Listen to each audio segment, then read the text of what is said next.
This is a review of Survivor Season 35, Episode 5, The Past Will Eat You Alive. We are going through Season 35 here in the summer of 2025 to get a little bit of a background on Chrissy before we head into Survivor 50 next spring. Joining me as always, breaking down every episode this summer, Richie Becerra. Richie, how you feeling? What's the temperature outside on July 31st, 2025 in Arizona? I think it warmed up. I think it warmed up a little today. I think it got up to like 107 maybe. So a little bit warmer today, but still not awful. What? I've been telling people this all summer. It's been probably like the nicest summer that I can remember since probably like high school. Right, but August usually is the month that's on fire. No, I think it's normally so like 2 years ago we set the record. It was like over 110 for the entire month of July. Dang.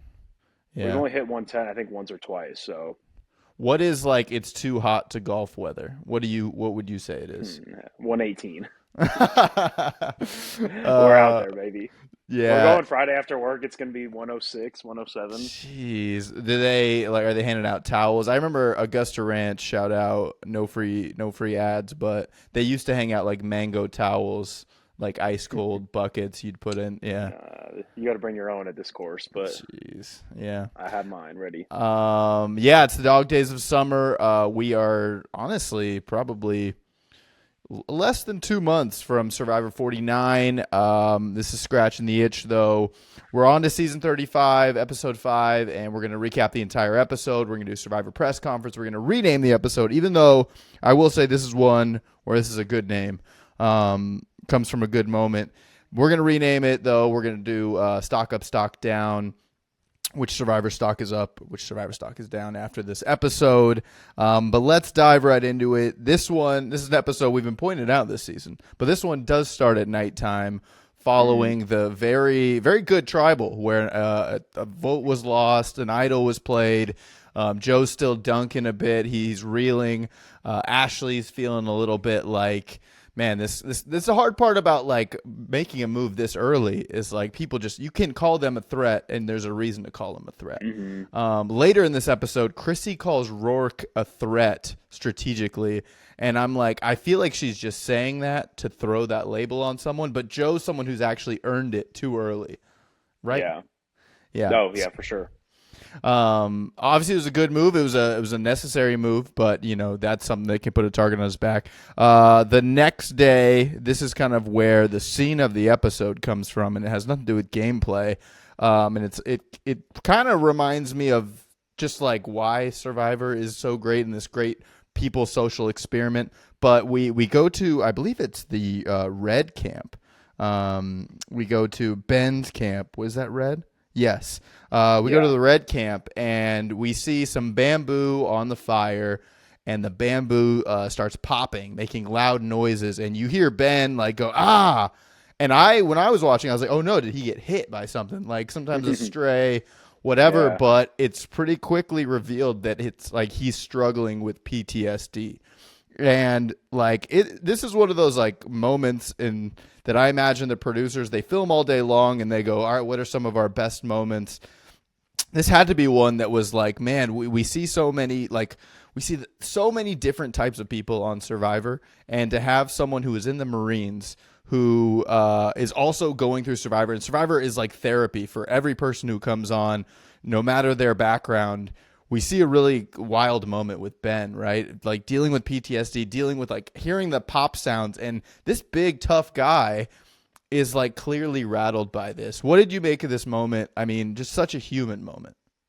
Yeah, and I think the main thing that like I took away from that is how impressive it was and how like cool and calm he was able to collect himself. Even though he Yeah. like all he did was kind of just walk away and go into the water, he easily could have like yelled and gone crazy, and everybody I think would have been okay with it because they would have understood where it came from. But he did a Yeah. great job of just kind of calming down and keeping to himself. Yeah, yeah. It was like it was. You're right. It was like a clear balance of like, wow, he's clearly rattled by something, and they were all checking in on him, like, hey Ben, are you all right? And he's like, yeah, yeah. He walks away, and then someone was laying out in the sand, like, hey, you good, man? And he's just like, yep, yep. And it's just clear he needed to go calm down. And yeah, it's like it's amazing because I mean, he goes on to explain that, like, he's out here to win the million for his family, but also this is a really good teaching moment. Kind of like, I mean, we saw it a lot in season 48 with Eva, of just like, if you're a person who has been through this and has this lifestyle, like, you can overcome it. And it was just kind of one of those really cool moments of the season. And Ben is obviously a pretty big character this season so far and going forward. But I thought that moment was pretty cool. And then right after that, we go into the reward challenge. The reward challenge was for iced coffee and pastries. And I love, hey, there you go. You got some right there. Do you like it? Do you just take it black on ice? How do you Black, take your iced coffee? black, All right. black on Nice. ice. I With was this, watching the episode, and it literally like right before we filmed, I was like, "Dang, I gotta make a coffee now." yeah. Dude, I mean, it's one of those things that I'm like, I immediately thought of like, man, is this different in Survivor Australia, or is this like a very American, like iced coffee and pastries? If it was like Survivor Yeah. England, would it be tea and crumpets? And people like, yeah. That was where my mind went, and I think Ryan said it. He's like, it's going to run right through us, but I don't care. Because I can't imagine what coffee would do to those stomachs after not having coffee for a while. Because for me, dude, that would be one of the harder things if I knew, we talked about it a little bit, like 60 days out, like you have to prepare for Survivor. Like getting rid of coffee or getting my body not needing coffee would be a really, really hard part of the Survivor Yeah. prep. But I imagine, yeah. It's funny because, coffee dehydrates you and really is not a great thing for you to have out there. But it is a great luxury. Kind of funny reward. They got this kind of worm ball push that they have to do. And then right at the end, shooting hoops. Pretty solid reward. Obviously, we see Ryan struggle a lot. Captain Mike, Dr. Mike also struggles. And I saw like a little bit of, I don't know. I thought this is a bit of Survivor press conference early, but I wonder if when they were doing their practice runs with this, if that happened where the ball just kept rolling down the hill like a bad putt, or if like Dr. Mike was like stuck, his ball was like digging into the sand and he was having trouble getting it to move. I wonder if those things came up or if that just kind of happened on the fly. Joe at one point yells flick of the wrist when he's shooting the shots. I love that.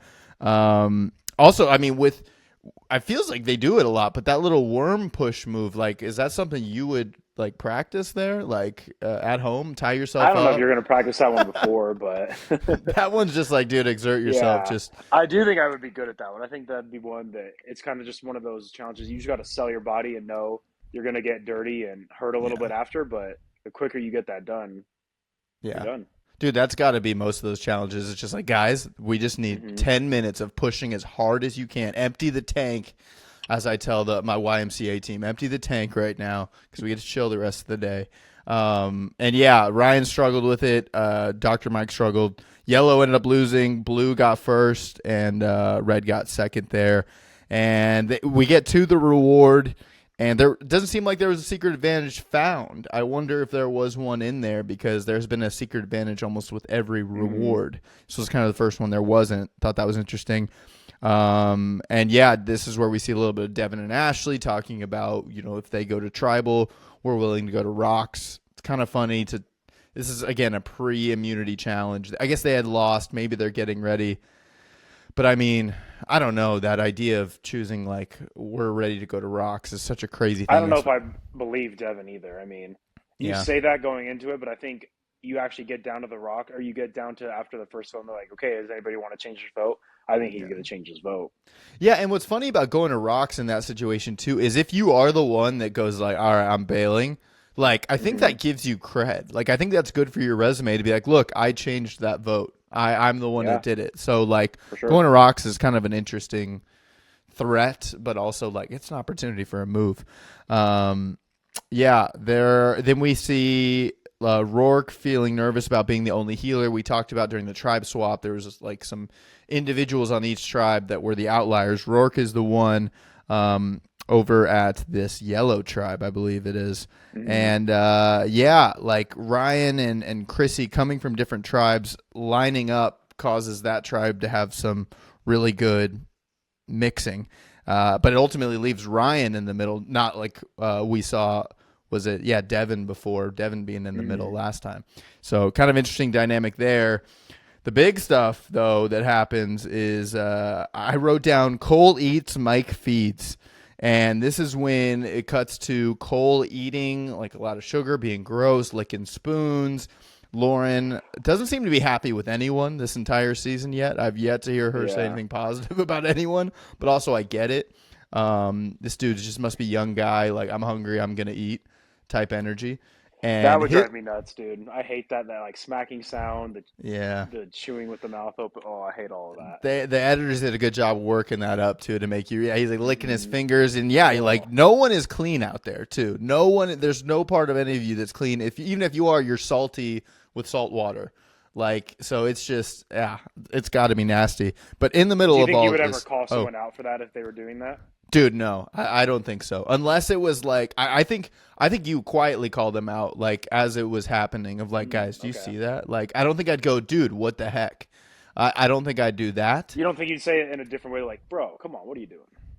I mean, maybe. I think I would probably be a little more passive aggressive. I might Yeah. be the guy who goes, "Hey Hungry man, over there, huh, Cole? oh yeah, yeah, exactly, dude. How's that sugar? Do we have any sugar left?" Like I'd lead him to admit it. Yeah. That's my personality for sure. Is be like, I'd lead him there. I'd be like, yeah, hey man, what's how good was that sugar, dude? Did you get the rest of it? Did you get it all? Is there any more? Could I have some? Like I'd do that to make him go like, oh shoot, um, yeah, probably for the Survivor audition tape. That would be the method to that madness. But during that, Dr. Mike put some context clues together that at the previous beach that they found an idol right by the water well, and so he gets over there and he starts digging. And he finds an idol without a clue, which is pretty awesome. I mean, the clue was that he knew where it was at the other tribe, which was great. And Dr. Mike finds an idol, and it's just him and Jessica there, which is great because them two also are not trusting Cole as much because he spilled the beans last episode. So, like, man, Dr. Mike in a really great spot. And I can't think of a better guy to have an immunity idol. Mm-hmm. He came out there. That's what he wanted to do. He got it. So pretty big moment there.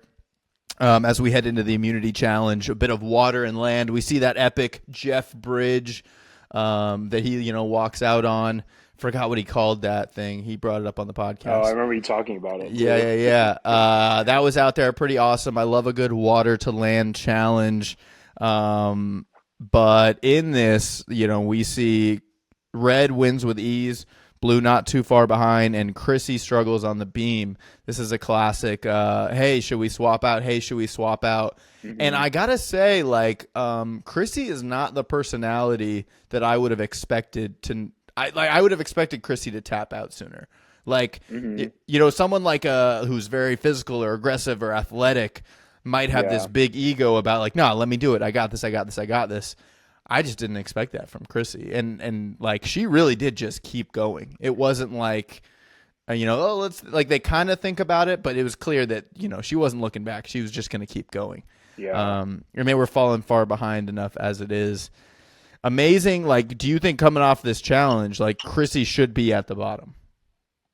I mean, definitely like got to be in talks. Yeah. But I've always wondered, and I mean, I'll talk a little bit more about it later too. Like, when is it too early to, or too late to get rid of the people who you think you can be easy in individual immunity? Yeah, yeah, because we're at episode 5. We got to be Hmm. closing in on the merge pretty soon here.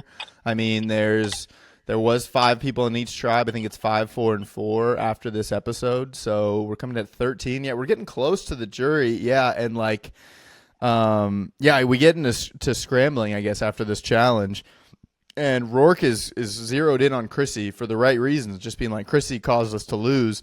But what's also funny is that Ryan caused him to lose the reward challenge too. But luckily, he's Hmm. kind of, it's okay to lose reward challenge. That's the places you want to fail. And he kind of said that too at one point in the episode.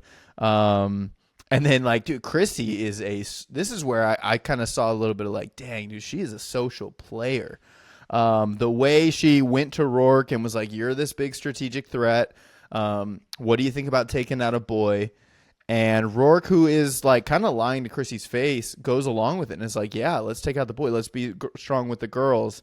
Hmm. And that gives Chrissy enough fuel to throw Rourke under the bus, which is I thought amazing because she goes to Yeah. JP and JP immediately fires back and is like, "Well, Rourke's good at challenges." And man, I got to know what you would think, like what you would say if you heard this. But she goes, "Well, Rourke wants to start an all girls alliance, like, Yeah. because he drops it right away. He like Oh, it folds barely like left her mouth, bro. folds like a cheap chair, and I was like, dude, I think I'd be the same. Like the Hmm. all girls Yeah, for alliance, if sure. you're a guy, any guy, I don't care who you are, and you hear that in Survivor, that's got to be the scariest thing. Scary. It's Hmm. scarier than an all guys alliance, actually, because like guys, I feel like end up turning on each other. We saw Survivor One World, the women just cleaned up that season when it was Hmm. men versus women. I didn't know if that was just JP. How would you have reacted if you heard all Oh, girls I alliance? think the exact same way. Yeah, because I mean, yeah, like obviously Chrissy and Ryan are probably the weakest on the group of the group, but yeah, you throw out all girls alliance, you got me. Like I'll vote Hmm. any way to make that not happen. Yeah, then we get to tribal council, and it's funny we do see like because Allie is aligned with Rourke. They kind of right away say that like, hey, we're going for Chrissy. Like Chrissy is the one that lost us the challenge. They're kind of open about it. I wondered if like if you're JP sitting there, are you going, wait, maybe there's not an all girls alliance, or this is fake? But they kind I don't know if JP knows what's going on in the of yeah, you said it. Yeah, that's true. Yeah, didn't quite click on it because yeah, even he talks about it and he's like, look, there's 3 girls here, there's 2 guys. I mean, that's the obvious easy elephant in the room. And yeah, like this is kind of one where everyone kept their cool because game. like Ryan seemed to be the swing vote here because Allie and him came from the same tribe. And so he ends up turning on a fellow hustler, which I don't know. That's the first time that's happened this season of someone turning on an original member Hmm. like this. But yeah, pretty wild. It goes 2-2, and then I mean I knew that Chrissy was a big character this season, so I was like Yeah. I knew that this was probably going towards Chrissy.